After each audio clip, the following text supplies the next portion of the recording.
তেল চোর, জমি দখলকারী, লুণ্ঠনকারী, চাঁদাবাজ, তারা আবার ফতুল্লা থানায় আশ্রয় নিয়ে আগ্রা গেড়েছে। এই পুলিশ চাটুকারিতা করার কারণেই শেখ হাসিনা দেশের সর্বশ্রেষ্ঠ স্বৈরাচার হয়েছিল।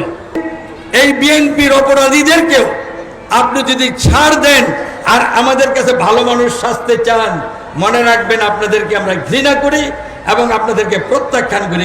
মানুষ যখন কোনো অন্যায়কারী অত্যাচারীর বিরুদ্ধে মামলা দিতে যায় তখন বলেন এই মামলা নেওয়া যাবে না। কেন নেওয়া যাবে না? বিএনপির নেতার নাম রয়েছে সেজন্য নেওয়া যাবে না। আপনারা কে? বিএনপির নেতা অন্যায় করার পরও তার বিরুদ্ধে মামলা নেবেন না? তেল চোর, জমি দখলকারী, লুণ্ঠনকারী, চাঁদাবাজ, তারা আবার ফতুল্লা থানায় আশ্রয় নিয়ে আগ্রা গেড়েছে। পুলিশকে নিয়ন্ত্রণ করে সেখানে দেশের মানুষের অকল্যাণে কাজ করাচ্ছে। মিথ্যা মামলা দিয়ে মানুষকে হয়রানি করছে, আবার হুমকি দিয়ে তাদের থেকে টাকা আদায় করে নিচ্ছে যে তোমাদের বিরুদ্ধে মামলা দেওয়া হবে, যদি টাকা না দাও তাহলে তোমাদের বিরুদ্ধে মামলা দেওয়া হবে। এই জন্য তো আমরা অভ্যুত্থান ঘটিয়ে আন্দোলন সংগ্রাম করে দ্বিতীয়বারের মতো 5ই আগস্ট দেশ স্বাধীন করি না। এই প্রশাসনের কাছে আমাদের দাবি থাকবে, নারায়ণগঞ্জে যারা পুলিশ এবং সাধারণ প্রশাসন, জেলা প্রশাসনে, উপজেলায় রয়েছেন, তাদের কাছে আমাদের আহ্বান, আপনারা আগের দিনের চিন্তা ভাবনা ভুলে যান। আগে কিভাবে প্রশাসন চালিয়েছিলেন, কাদের দ্বারা আপনারা পরিচালিত হতেন সেগুলো ভুলে যান।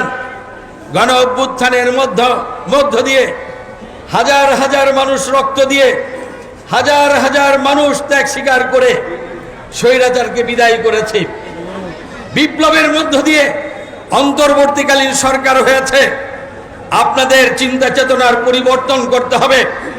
অনেকে প্রশাসনে বসে বলেন আমাদের মানুষ যখন কোনো অন্যায়কারী অত্যাচারীর বিরুদ্ধে মামলা দিতে যায় তখন আমি জেলা বিএনপির সভাপতি, আরো যারা বিএনপির নেতা আছে তাদেরকে বলেন এই মামলা নেওয়া যাবে না। কেন নেওয়া যাবে না? বিএনপির নেতার নাম রয়েছে সেজন্য নেওয়া যাবে না। আপনারা কে? বিএনপির নেতা অন্যায় করার পরও তার বিরুদ্ধে মামলা নেবেন না, আমাদের কাছে বলবেন এই জন্য মামলা নেওয়া হবে না।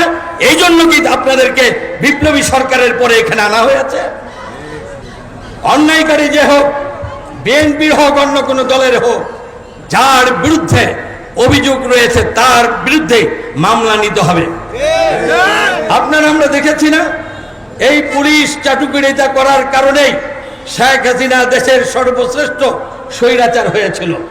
আর এই শেখ হাসিনার পরাজয় কিভাবে হয়েছে নিষ্ঠুর নির্মম ভাবে আপনারা জানেন না? আমরা জানি না। তাই আমরা বলতে চাই, বেশি মোসাহেবি করবেন না। প্রজাতন্ত্রের কর্মচারী, আপনি কোন সময় কোন দলের নেতা ছিলেন এবং স্বৈরাচারী সরকারের সময় আপনি কতটুকু নির্যাতিত ছিলেন, এগুলা আমাদের ধর্তব্যের মধ্যে আনবেন না। আপনি মনে রাখবেন আপনি প্রজাতন্ত্রের কর্মচারী, কাজেই প্রজাতন্ত্রের কর্মচারী হিসাবে আপনি ন্যায় প্রতিষ্ঠা করার জন্য কাজ করবেন। আপনি কেন এই বিএনপির নেতা কর্মী যদি অন্যায় করে তাকে বাঁচিয়ে বিএনপিকে ধ্বংস করার কাজে লিপ্ত হয়েছেন? আপনি যদি এই বিএনপির অপরাধীদেরকেও আপনি যদি ছাড় দেন আর আমাদের কাছে ভালো মানুষ সাজতে চান, মনে রাখবেন আপনাদেরকে আমরা ঘৃণা করি এবং আপনাদেরকে প্রত্যাখ্যান করি। কারণ আপনারা ছাড় দিলে এই বিএনপি ধ্বংস হয়ে যাবে আওয়ামী লীগের মতো, স্বৈরাচারের মতো।